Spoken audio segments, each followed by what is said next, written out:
Hello, listeners. Thanks for joining another episode of the Skin I'm In podcast. I'm your host, Chanel, and this is a place where women can tune in to gain peace through clarity, purpose through inspiration, and the permission to be themselves through the stories of other women. If you're enjoying these episodes so far, click the like, share, and subscribe button so that more women like you can be positively impacted by the stories in this podcast.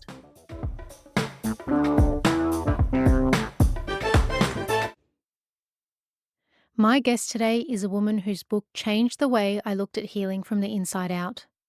At the time, I was on a quest to find ways to reduce inflammation in my body through whole and hearty recipes in the hope that I could heal myself from psoriasis, one of the symptoms I developed after I had COVID. I was so moved by the pages in the first section of her book about her health journey and her choice to lead an inflammation-free lifestyle. I reached out to her immediately to find out more about the woman behind those pages and sing my praises because her lamb and zucchini soup recipe, guys, it's amazing. Not to mention her other recipes as well. Our conversation was so organic, and this woman has a light about her that is infectious. What I didn't expect to discover, though, was that she had authored 10 books, with her latest contribution being Nature's Way to Healing, a Long COVID Guide. When she's not whipping up gut-friendly concoctions in her kitchen, you can find her running wildly successful online health programs such as Heal Your Gut and Fast Your Way to Wellness. Her website, superchargedyourgut.com, is a gut health haven offering powders, blends, and the oh-so-popular Love Your Gut capsules that are like tiny superheroes for your tummy. Not only does she have an award-winning cooking blog serving as a treasure trove of sustainable, organic, local, and ethical food options, she is a qualified clinical nutritionist, yoga and meditation teacher, and a whole foods chef. On top of all of that, she's a mum and she has exceptional taste in fashion, as you'll see by the photography in her books. She is Lee Holmes. Welcome to the podcast, Lee. Thank you so much for having me, Chanel. We talked offline about the range of conditions you were diagnosed with that led you to start seeking answers where there weren't any. And you wrote about this in your book, Heal Your Gut, which is serendipitously how I came across your work. What were the symptoms you were having when you realized something wasn't right? And what were some of the diagnoses you were given? Yeah, so this was about 12 years ago now, and I did find myself one day waking up unable to get out of bed.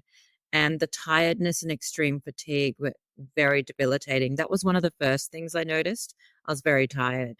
And then I noticed that I was getting hives, really, really itchy kind of hives all over my body. My hair started to fall out on the pillow, lots of thinning of my hair as well. And I lost a lot of weight. So that was one of the major signs actually that I was losing weight. And from there, I went through a really complex medical system and I was given so many different diagnoses from it's a mental health thing to it's interstitial cystitis to fibromyalgia to so many different diagnoses. But eventually, I was diagnosed 8 years later with Crohn's disease and non-specific autoimmune. I love that non-specific autoimmune. That's the same diagnosis I got. I'm like, really? Ah. So when I reached out to you after reading Heal Your Gut, I did so because it felt like someone finally understood what I was going through. And I had said to you, I thought the book was written for me. That's how much it resonated. So when I received your latest book, Nature's Way to Healing, a Long COVID Guide on Monday, I turned to my husband after finishing the book last night and said, for the last 12 months, I've been trying to slow down what I thought was perimenopause because so many of the symptoms are similar to long COVID, like excessive sweating, sleep Hmm. disturbances, brain fog, depression, autoimmune disease, Hmm. cycle issues, gut related issues, fatigue, hormonal imbalances. My cortisol was through the roof first thing in the morning. Hmm. I now know I'm not perimenopausal because I've been working with a doctor of Chinese medicine, and she has said to me that she thinks it's from COVID. But I have thought I was for the past year, and looking at HRT as an option to help my hormones rebalance. For those of us over 35, how do we as women differentiate whether we have long COVID or if we're entering perimenopause? And that's the $1 billion question. And that's a really good question. I think it's different for everybody. If you have had COVID and then you are not recovering like you would after 1 or 2 or 3 weeks, and the symptoms are continuing, if you could look at the pathophysiology and find out when you had it and sort of work back from there, that will maybe give you an idea that it is long COVID. But long COVID is really interesting because it's not just a respiratory disease. We now know that it's a multi system problem. And it does cut across so many different areas from your cardiovascular system, your autonomic nervous system, where you're getting brain fog, post exertional malaise, you're getting really tired after exercise, musculoskeletal, you get aches and pains, joint pains, gastrointestinal, like you mentioned, you're getting issues with your gut, which can be hormonal as well. But there is a certain kind of set of symptoms with long COVID. And when you do have it, it's a little bit different in the sense that you feel like you're operating at 40% all the time. And you don't get much respite when you're in the thick of it, to be honest. You mentioned in the book that women make up a disproportionate part of long COVID sufferers. Why do you think that is? I think there are a number of reasons for it. I think there are genetic predispositions to immune dysregulation with women. I think also because women, a lot of women, obviously really busy women, have stress, cortisol, and inflammatory issues. And a big part of long COVID is the inflammatory piece of it as well. A lot of women suffer from mast cell activation syndrome, and that is also another component to long COVID and histamine issues. So we see all of this. And also women are now the canaries in the coal mine. We are informing doctors. It's really interesting about our symptoms, and they are really listening and taking a lot of what we're saying on board. But there are many different reasons why, but I think in general, it's the autoimmune and immune system dysregulation piece.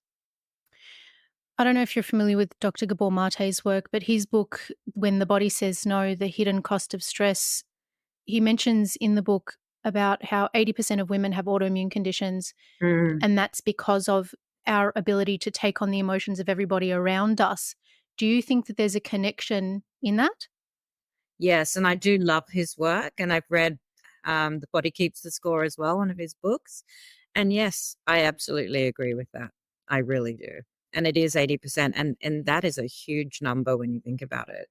And the nervous system is a really big part of long COVID as well, and nervous system dysregulation. And so when you are a busy, woman, mother, a wife, family person, you do get a lot of nervous system dysfunction because you're just so busy all the time. You don't really get a lot of time for yourself. So I can understand in a way why. You talk a lot about gratitude and mindfulness in the book. This was obviously a very important component of your healing journey. What did you learn about gratitude that you didn't know before this happened?